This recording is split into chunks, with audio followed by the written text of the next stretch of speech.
Heyo, so this is a part 2 to a part 1, so if you have not seen episode 4 part 1, I would watch that first before tuning in here.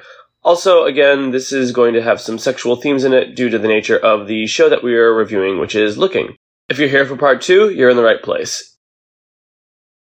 Welcome to the Rainbow Room. Our podcast about writing, representation, and gay stuff. All right, we just finished watching. Woo! Gay. Oh man, there's so much to talk about. You thought the first segment was long? Girl, get ready. Oh my god. So what did I think? I thought, one, it was a really good setup to a bunch of the chaos that I know is going to be happening afterwards. And it's kind of interesting seeing like all the little bits and pieces, especially with a particular relationship that I was like, oh, this is going to become a shit show. I mean, I thought it was like really good just to kind of see, or kind of like, remind myself where certain relationship will be going. But then also it's like not triggered me, but at the same time, it's like, oh my gosh, like I'm kind of like this person, but I hate that I am like this person. Oh my god, yeah. Well, on one of my TikToks, someone said that like people didn't like Looking because of the mirror it held up. It's like, this is Black Mirror for gay people. Yeah, so what you said, how this is like really a nice setup for everything. I think it really is. Like in terms of the writing, it's extremely well written. It's a very strong pilot because as I said in the last episode, like a good pilot should set up what's going to happen for the rest of the episode. And you can just see how clearly this is setting everything up. So you have Patrick, who is trying to navigate between a very sexual environment and then trying to navigate what he wants to be and how he kind of wants to look for something more serious. And then you have Augustine, who's like trying to navigate this relationship and if they should take it open or not and how that's going to affect them. And then you have Honey, you already know that. And then you have Dom, who's like has this ex and you can see him feeling desperate because he's reconciling how because he's aging, he's not able to hit on the young guys he was able to, and is now at the end of the episode re-engages with his ex. So it's like it's just such a clear setup for everything that's about to happen. There's no like ambiguity here about like where are they going to be able to take this. It's like, oh, they've built themselves a really clear path here. A path that's also going to be a long journey too. It's not like, oh, this is like so simple. I kind of like, oh, I just need to like find a boyfriend and all that kind of stuff and blah, blah, blah. I'm like, yeah, no, definitely a lot more kind of. Also with Patrick, there's like the bit, now they kind of mentioned with his like family and how he's kind of like, which a lot of us kind of do, wanting to like satisfy and bring the best to your family because we are gay, So the kind of slightly perfectionist side that a lot of us tend to go towards because it's like, oh, we were quote unquote born imperfect, but we want everything else in our lives to be perfect for the family side of it, and that's like, when Dom was like mentioned that. Exactly, there, very much that. So yeah, that was like, ooh, okay, there's are some complex issues going down here all around aging. Although that's like one of the big things with becoming gay, like in the community, it's like we have like that forever Peter Pan syndrome, and then relationships, whether to be open or not. We can talk about that later, but that's a big thing within the community. I will say, like in my experience, an open relationship is by far the standard, like the most common relationship format that I've seen for gay men. Not polyamorous, not monogamous, open, just like across the board. But maybe it's because all the ones that are monogamous are staying inside. I don't know. But the ones you meet out in the wild, they're all open. Exactly. Yeah. So then, you have Augustine about the openness. You have Dom with aging, and then Patrick with like family acceptance / even like being the single one and getting into and hasn't had a long relationship. That's where it hits me a lot because he's like he even lied about it. He was like, "Oh, I'm only here for like I had a 6 months." Like, girl, that wasn't even 5 months at the most. Like, a lot of us, and I wanted to pose this question later. Like, I haven't personally had a long relationship too, so that's why it's like part of me with like Patrick is like, oh gosh, this kind of hits like pretty hard. Yeah, I've also never had a long relationship. Eric Martinez, how did you feel? You're quiet over here. You're brooding on some thoughts. I was talking about the whole like the judgment that came from that date that Patrick went on, in the sense my of God. Patrick fudging how long his longest relationship had been, and then the guy being like 5 years, and that judgment that came from the guy with the long relationship was so bonkers and also real. That was such a like a crazy lens to observe. That like I don't think I've been on a first date that's been that bad, but like I felt like the inkling of it. Yeah, no, there was just so much. They really encompassed a lot of the different like things you forego across these three characters, which is really so impressive and cool. Just while we're talking about the date, I just think it's from a writing perspective, it was such a cool and smart idea the way they did it, because like they needed to make this a date that went badly. But what I like that they did is they didn't just make the guy like evil person. It seems more of like a coming from not knowing social cues than from actually being mean. But yeah, he's like so extremely judgmental, and you're watching it and you're like cringing the whole time, like, oh, boo boo. I would have slayed him. Like, first of all, who gives business cards at a dinner? Like, that's not a thing. And then while he was at the dinner table to ask if you're DDF, like, what's DDF? Drug and disease free. Oh, yeah, at the dinner table. Like, do people not have manners? And then he has the audacity. And given Patrick should not have mentioned the whole cruising thing during dinner. That was not. Yeah, I mean, you kind of feel bad for him because it feels like he's like getting comfortable. His walls are coming down, and he's like, "Oh, we're in good company. I can say whatever." And then he realizes, like, "Oh, I am not in good company." Exactly. I was like, no, that was too fast. That was exactly. I guess he got maybe too many drinks too soon. Although he only had 2 glasses of wine, so I don't think he was. I mean, well, I guess he's not from UT, so I don't know how other people.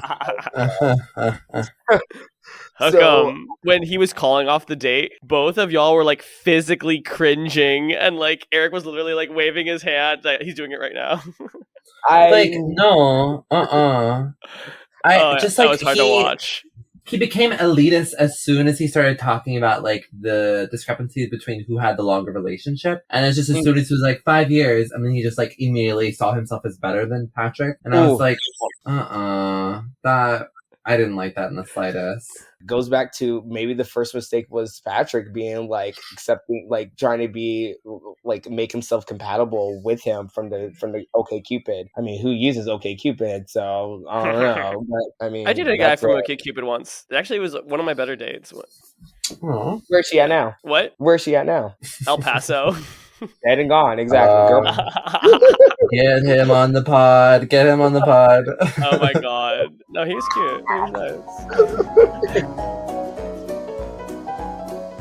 Okay, so my overall thoughts is I thought the writing was phenomenal. And I don't know if you guys agree with me on this, but there's something about it. It just, the whole show seems so straight. Just like the way they speak, the dialogue, everything. It just, like, if you listen to the way that we talk, and then you listen to the way that all this gaggle of gays talks, it's just very different. And you could call that a dramatization choice. And sometimes we do this later, but I'm just going to jump into it now. And that, like, I was very shocked to find that it's such a gay crew in terms of gay writer, gay director, mostly gay actors. It is very gay, but it just feels like it's written in such a straight voice. I really expected the writers to be straight. Do you think, is that something that's very common in San Francisco, or like, no, like that's not even that's supposed to be like kind of like tech bros and all that kind of stuff? Like, I was like, no, the San Francisco gay scene is so I worked for 2 summers in San Francisco, and it's just like the gay scene is still very similar in terms of like how people are. And touching on that, my other like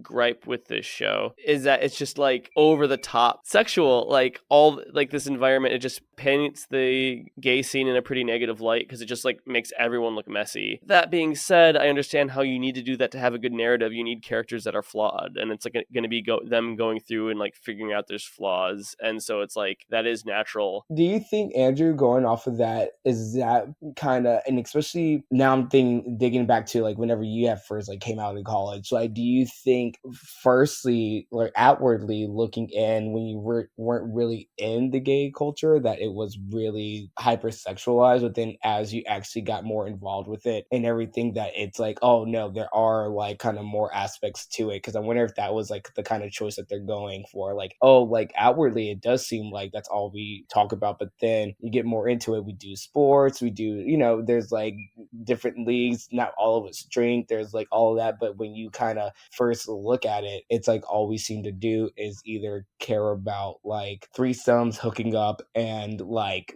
going to bars and blah blah blah. Maybe that was like a choice on their end, but do you think that's how a lot of people see the gay community? So it's an interesting question. I think definitely when I came out of the closet, I was pretty judgmental about sex. And I think as I've grown to like meet more gay people and have more discussions, like as long as you have consenting individuals and you're using safe practices, a lot of this stuff isn't hurting anyone, right? That being said, obviously there are some possible negative sides to that, which I think this series explores. And maybe I'm just extra sensitive to it. Maybe I'm extra sensitive because we don't have a lot of media that depicts the gay community. There's some pieces of media that depict gay relationships, but this is a show about the gay community, and it's painting it in such a specific negative light of like, oh, we're all just like, Dom is just like so casually, sarcastically like, oh, I get to have sex with whoever I want. Everyone always has sex with me and I need to get laid. It's like he's such a over the top,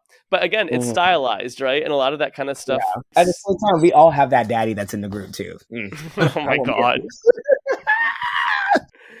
Yeah. Well, I see your point, Andrew, but I feel like there's a lot of, yes, I feel like there does come on like this strong, like aggressive sexual energy at first, but I also feel like there's a lot of characterizing moments and a lot of intimate moments. Like we see like, what was the guy's name? Augustine, is that his name? Yeah, August, the artist. Yeah. We see Augustine and his partner. Yes, they're like, they start out sort of in this sexual moment, but then there's also like this incredibly intimate moment of them just sort of laying together. I thought like, and they're kind of laughing together in bed. I was like, this isn't overly sexual. This is more so just intimate. You see this characterizing moment of Dom calling his ex and like just simply wanting to speak to him, not even thinking about like having sex with him, whatever. Like he just wants to talk to his ex. And then like the character of Patrick is so like innocent and is so like, so yes, he's doing the cruising thing at the very beginning, but the whole time during that, after that, he's like, like I didn't like that at all. So like,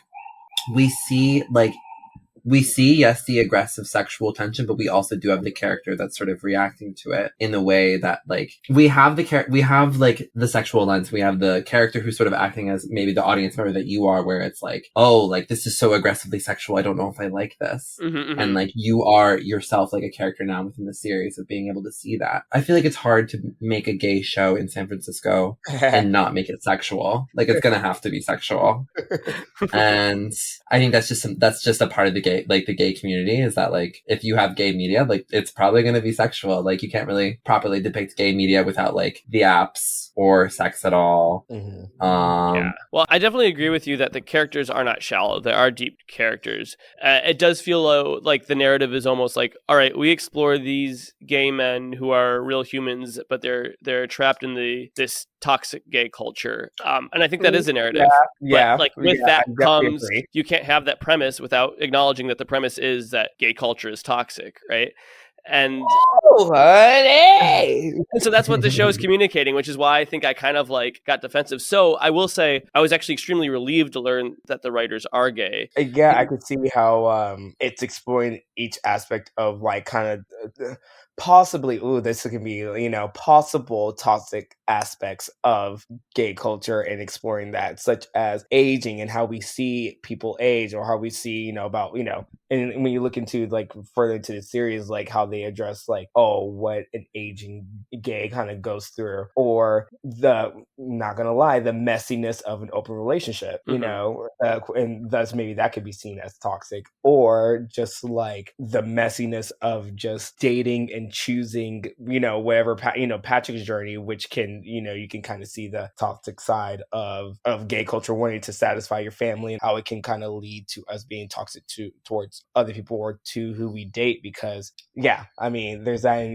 maybe we can like dig into it later because I love Patrick's journey is definitely kind of like what I love the most about this. And I was just like, for this episode in general, I feel like you can kind of see obviously it revolves around everyone, but it's kind of like you have pre-date, the date, and then post-date as like kind of like this entire episode, and like, during the pre-dating like the pre-date dinner with the doctor kind of thing, it's like, first of all, the craziest thing was like going to your ex's bachelor party. Honey, I had to pose this question. Yeah, would y'all go? Would you go to your ex's bachelor party? It just depended It on depends. it just depends on the relationship I had with my ex. Yeah. I'm trying to think of like my worst ex. Like, it's like, I love bachelor parties though. There's part of me that would like want to go and like see like who he's marrying and be like, he ain't anything. Okay, low key, right? Because I feel like straight people would not have that problem. Like, you're not going to invite, like, for a girl isn't gonna invite, yeah, a girl's not going to invite her ex guy to her bachelorette party because it's like, yeah. Can you imagine? I guess that's like, but that dips into the topic of like simply inviting your ex to your wedding. Wedding, yeah. A bachelor party feels much more intimate. Like that, it's interesting. I mean, I think it definitely fueled Patrick to start going on dates just to be able to like kind of either show out, either like, oh, I'm bringing a doctor, blah, blah, blah. That whole, once again, I mean, that's kind of slightly the quote unquote toxicity of the gay community. It's like, I feel like maybe people always want to try and show out, do the most, come with a doctor, be like, oh, like, hey, come with a doctor. Yeah, to the point that even when he was at his job, when his coworker was like, I think we do that. I've been trying to get better on like not trying to, not even settle, but like morph myself into something so that I can attain something that everybody wants, or that everybody that quote unquote that we are kind of told to want, so the whole pre-dinner aspect was kind of like, or at least that was like the most significant part for the pre dinner part that I realized. Oh my god, I just want to mention that the whole time we were watching this, Eric was taking notes. Like, he was just scribble. I was like, oh my god. He has some I thoughts. have a lot of opinions about this. I get triggered. Not triggered. Yeah, no, but like, what a great narrative choice to make the to like have that wedding and like show, you can like clearly see the motivations behind the characters and you can see the subtle things that are pushing them. Just to throw some love on the writer, the main writer is Michael Lannon. He's the creator, the producer. He wrote most of the episodes. There's also and he's gay. This is based on his own life, and the writing is really incredible. I also think that the expository is done really well because they feed you a lot of information, but it never just feels like you're being explained. It's all just done in conversation in ways that are very engaging. Lots of like tongue-in-cheek banter. Oh my, there's so much witty banter in this. There's so much.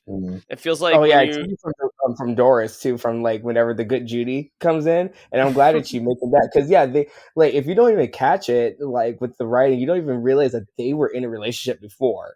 They're like, oh yeah, that was quick. Yeah, exactly, quick kind of, but it was also in the cute and cheek way because she just kind of threw, they were just kind of going back and forth. So I think that's a really good point that you had with the writing. It's like, it's not like, like when we used to date back in high school, making it things like kind of super obviously. No, it was very kind of like subtle. But then it's like makes you think like, oh, okay, this is a layer to their relationship. Like, he's living with his like someone that he used to date, who's now is like basically his good Judy. So she really knows the tea about him. I love her also, but yeah, love her work. She's so good. It's good, Judy. That's so funny. Right? We all need a good Judy, all right? We all need a good Judy. And we all have one. We all have one. Assigned at birth. No. One more thing about like the environment and how it paints the gay community. One moment that I want to highlight is when he meets the guy in the bus. The guy's name is Richie, or on the subway. Oh my God. Okay. And like, Eric, you know me. Eric, what do you call me? You always say I'm bold. I am bold. Bold, honey. I will like. Bold? girl, she would go out for it, girl. But even I'm not that bold. Like, Richie is just so over the top, and like I feel like maybe people watching the show must think like, oh, that's just what San Francisco is like. All the guys are gay, so they could just hit on each other like that, like so easily. And it's like, no, what? You don't just like approach someone on a subway and like start aggressively like hitting on, like it's so aggressive, and I'm like, this doesn't work in real life. That's not how you do it. Right. Okay. See, I was curious about that because it's like, is that like how, like, it's one of those things. It's like, is this kind of too fairy tale-ish in a way that it's like, oh, you know, the guy just like talks to him randomly on the bus and like, boom, boom, boom. He's actually really handsome. He's a decent guy. But yeah, Andrew, you've been in SF, and I've been in some big cities like that. Like, quite honestly, it's never been like that, honey. Yeah. It's usually at a bar or something, you know. Never like that, Henny. And I just feel like it makes gay men look like we're so like horny and horned up that we'll just like, oh, you know, gay men, they just find each other on a subway and go home together. It's like, what? No. I mean, maybe, but it's not that easy.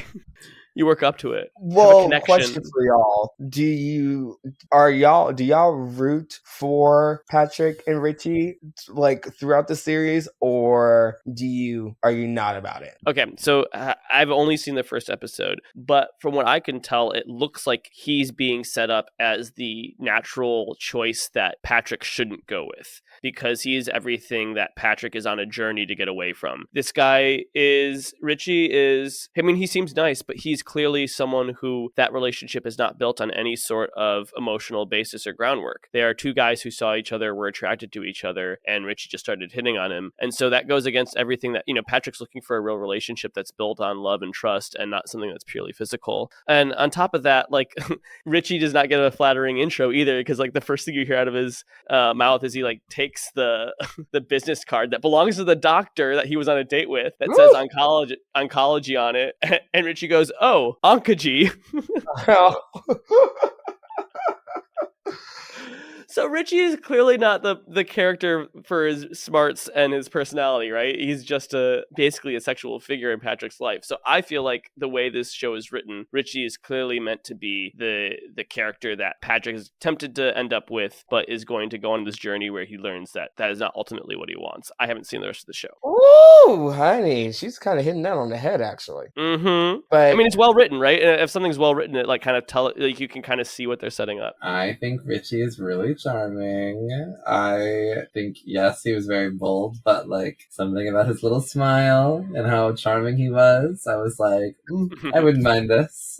I definitely just, in terms of the innocence of Patrick, and like, it's definitely, they have good chemistry, in my opinion, from the way I've seen them interact, and I definitely root for it. Yeah. Well, one other thing I want to say, just to like give this show the benefit of the doubt, is I kind of like rejected the fact that they just had this quick hookup from meeting on a subway, because that didn't feel authentic. But what I realized is like the way that kind of thing still happens, it just happens with the help of an app. Like you use Grindr, and then you know, so it's like, it's not that stuff doesn't happen. But here's the thing, since it's a show, you can't, I feel like it's probably more visually appealing to show them meeting like this and not through an app, right? It wouldn't be as exciting if they met through Grindr. So I feel like it's probably more of like a narrative choice and like a literary constraint in terms of trying to show this thing on screen, and just at the cost of being as authentic as it could be. Okay. I always felt some kind of way that they make Richie, who is the Latino guy, kind of seem uneducated, you know? And that, but then that's also a part of the journey that Patch is going to have to go through. It's like, well, you know, when you learn about his background or all that kind of stuff, I mean, at the end of the day, at least he's like trying to go to school. He's trying to do all that kind of stuff. He's trying to really like build, you know, he's going to cosmetology school and whatnot. And he was being straight up forward with Patrick versus Patrick lying to him, just saying like, boom, boom, like, oh yeah, I'm a resident and all that kind of stuff. So it's like, that's just one thing I kind of like realized. It's like, okay, like, although in which, like, if you take like the whole racial aspect of it, it's kind of like that thing, and I feel like it's actually kind of realistic too in the community. It's like you have someone who's like, educated, especially in Austin. You got your people that go to UT that are educated, all that kind of stuff, and then you have people that are around the community that just do their own thing. And it's like, do you really judge someone just based off of like, how educated they are, even though maybe you have that chemistry right there from the beginning? Or, do you kind of like maintain your quote unquote standards and, stick with the doctor? Or do you stick with a Richie, or not even stick with the Richie, do you even give Richie a shot, And I think for this, I feel like for the longest time, I was kind of, especially like while in school, I was very like, oh yeah, no, only like Doctor Plus, or whatever. Oh my God. The new doctor streaming service, right? Doctor Plus. But I think through this series, I've kind of like, because as I was telling you, like I feel for Patrick. I hate that I am Patrick, but I kind of am Patrick,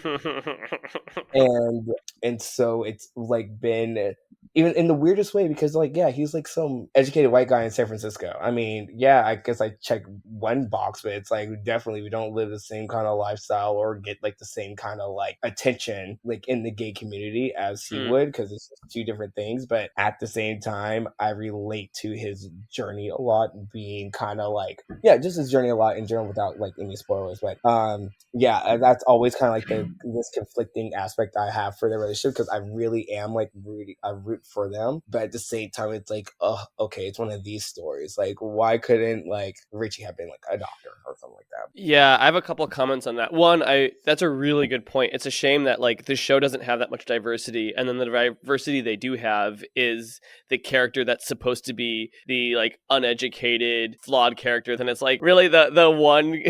I guess there's two, but like one of the people of color you make the uneducated one. It's like, okay, and then also just like I want to clarify that I'm not saying like, oh, you should only end up with educated people, right? But chemistry can very easily be had just with physical connection, right? And ideally a relationship is built on more than physical connection. And I think that's kind of like the biggest thing to get at with that. And what this show is kind of also trying to like, that's part of the theme that I'm sensing.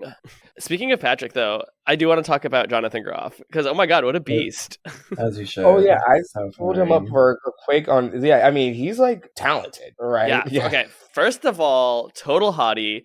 Like, I didn't realize, like, I did not connect the dots, because Jonathan Groff is not someone I guess I recognize, partly because he's in, like, animated stuff or in a costume. Actually, the thing I know him best from, have you guys heard the podcast 36 Questions? No. It's a narrative podcast. Turn off this podcast and go listen to it right now. It's amazing. And then come back. Whoa. Don't turn off this podcast. All right. Andrew. Finish all the episodes of this podcast and then go listen to 36 Questions. It's an amazing narrative podcast. He plays the romantic love interest. It's a two-person guy and girl love romance. Speaking of that, I once saw a tweet that was like, they never let Jonathan Groff play a gay man. That guy is constantly playing straight roles. Right. So congrats, he finally gets a gay role in this. Wait, is he gay or straight? He's gay. Yeah, he's a doll. Yeah, he's a doll. Are you sure? Yes, sure. I looked it up. So not only is he gay, but he was actually like targeted in this April 2010 Newsweek article that was like this controversial argument that argued that gay actors can't play convincing straight actors, and it was about like him, Neil Patrick Harris, and Sean Hayes. Yeah, and the article got a lot of pushback, which it deserves, because holy shit, like that was just in 2010. Now, okay, I can see how that seems pot calling the kettle black, because I talk about straight actors in gay roles, but we commonly acknowledge on this podcast that some straight actors do a fantastic job in gay roles. Okay. But oh my God, I didn't realize that Jonathan Groff was such a looker. I'd only like really heard his voice in this podcast, and then he's also Kristoff in Frozen. Yes, man. Love. And then he's King George in Hamilton. And then this is what I didn't realize. Do you guys remember Jesse from Glee? Yes. Yeah, he's Jesse in Glee. The guy that... The bad boy that... Lea Michele gets with. That Rachel Berry gets with. Yeah. Also, fun fact, him and Lea Michele are personal friends. They like got close together. Oh yeah, because they were in Spring Awakening. They were in Spring Awakening together, yeah. Besties. Oh, and more fun facts, he dated Zachary Quinto. Yes, I just saw that. I was That's like, wild. That's crazy. Yeah. Crazy. Siler. Oh, wait, hold on. I didn't get up in this bit. I didn't get in that circle. Klingon. You want to get in that dating circle? Is that what you're saying? Yes, ma'am. I Really would gotta not. get on Raya. Dude, I Okay. think Get on Jonathan Raya. Groff might be my new celebrity crush because he was so cute on screen. I like when I watched the show, I just assumed he was straight, but now that I know he's gay, I'm like, oh, hello. I don't know why I thought he was straight for the longest time. Well, he's extremely straight acting even in this show. But I do think it's like they're trying to depict like because they're supposed to be like mid-30s. These characters, aren't they? Like, aren't they like just generally like in their? So Patrick's Like- 29, and he is the youngest of the group. Yeah. Okay. Ooh, that hits home. I'm telling y'all, man. Look, me and Patrick, why do we get along too well? I don't get it. I mean, Patrick, if you're single, Eric is looking. no. Hey, no, I'm looking. Okay, it's called looking because of the like the thing on Grindr where it's like looking, like that's why it's called looking, right? Yeah, and I think like the tagline was like "looking for love," right? Which is like a really fun Right. play on words there, where it's like kind of demonstrates the whole thesis of this in a world where everyone's looking for sex. You're trying to find a meaningful connection. Well, the first episode was called "Looking for Now," so Was it really? Oh my god. yeah. Oh my god, I just want to say, by now. so that first scene, I watched, after like getting recommendations to watch this on TikTok, I watched it while I was visiting my family in San Antonio, and I was upstairs watching it, and I guess I had the volume on just a little too loud, because it's like, that first scene is raucous, and it was loud enough that my mom like came upstairs and was like, what are you watching? Oh my god. I was like, was oh a my creep god. at the beginning. It's so funny. He's like, shh, don't talk. Yeah, I'm like, excuse you. I would have been like, wait, hold on, ma'am. We're not doing this She's right like, now. no, tell me your name. I want to know your name. I cannot. Exactly. I'm not. Yeah. I'm not those kind of girls. Like, not to knock anybody that likes to cruise and all that kind of stuff, but I gotta have a little bit of intimacy. I gotta at least know your name. I gotta at least know what kind of gummy bears you like. Did you say I gotta at least know what kind of gummy bears you like? Okay, exactly. I gotta have a basis. I gotta know I care about something about you. Intimate details. Right. What's your favorite Starburst color? Right. Red. Just so we don't overlap. Oh, like, okay, you like the orange ones and yellows? All right, keep those. I get the purple. I get the pink and the red. We get to Thank- split the Starburst sleeve. That Right. is like your criteria. Oh my god.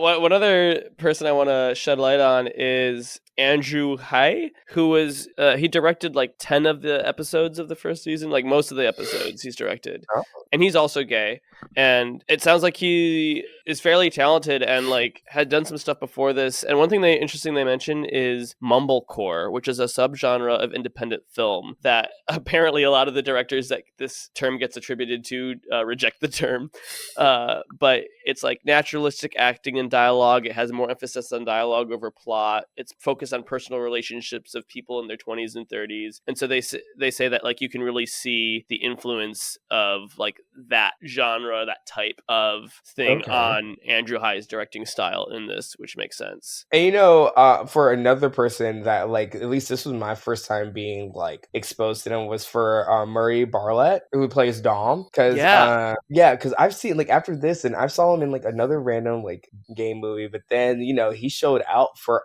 White Lotus. I don't know. He did. Yes, I remember. I was like, he's in something. I'm trying to remember. It was White Lotus. He showed out, and he was a doll. And each time, I'm glad that, like, I think each of the roles I've seen him play, he's been gay. But he's I feel like that's like he came out of nowhere for me. But yeah, this was my first time really seeing him. Yeah, Is he gay? Yeah, Murray Bartlett is gay. Mm-hmm. Like, okay. Okay. I couldn't find too much about the other writers, but J.C. Lee is one of the other writers, and he worked on Love, Victor, which is kind of cool. Okay. And it is funny to think of a writer for this show than going and writing Love, Victor. Exactly. Like they're not straying that far from the. Well, I guess it's definitely more innocent. They still have sex on Love, Victor. Like, Oh, do they really? there's a sex scene. Yeah, it's crazy. God save me. Okay. Father, Son, and House of Gucci. Okay. Oh, goodness.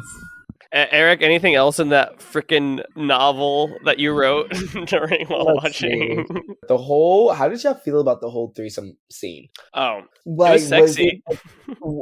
Yeah, I remember you saying that. You're like, oh, he's hot. I was like, girl. Oh my god.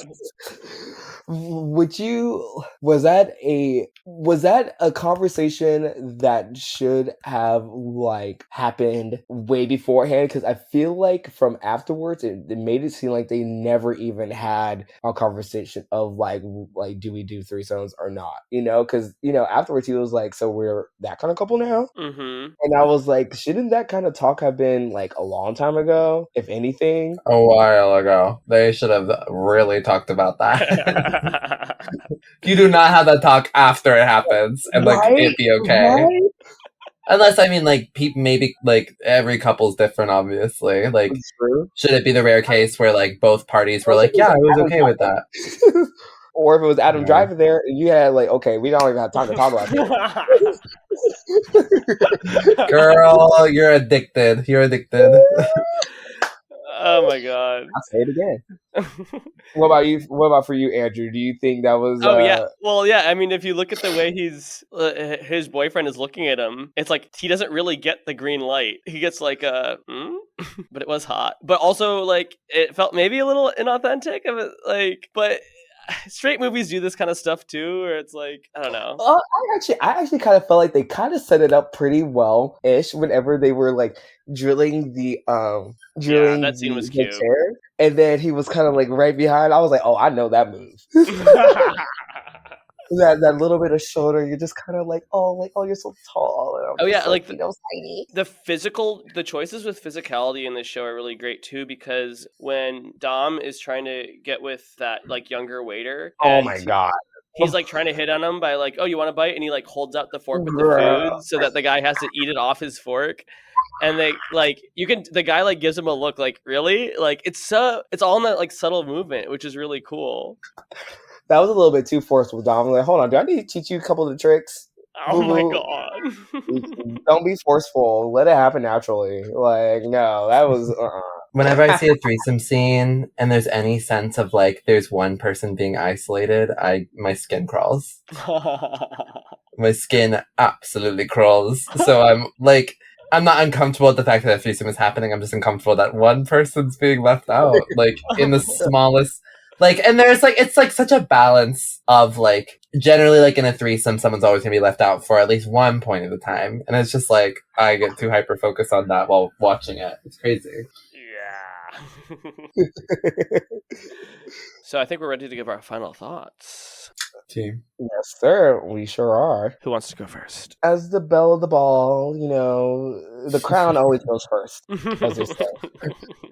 But no, overall, I think this is my thoughts for the first episode and then my thoughts for this series in general. Yes. Thoughts for the first episode would be a very well thought out beginning to a series that will have a bunch of complexities and bits and pieces that you can tie back to the first episode. I think that's whenever I feel like something is really good. I mean, yeah, whenever you can watch like maybe like seasons ahead and then boom, you're like, oh my gosh, that was like from the first X, Y, and Z episodes of the season. That's like whenever I truly appreciate a work. They definitely lay out the perfect storyboard for a very good show that's like doesn't seem to be dragged on, because once again, this was like only like 29 minutes and we were looking through, I re-looked at like the show times, and each episode's like actually like 30 something until the movie. So it's like they really know how to compact this like story into like, in the first season's like 8 episodes, so you'd be able to finish this like in a night. It's a good movie,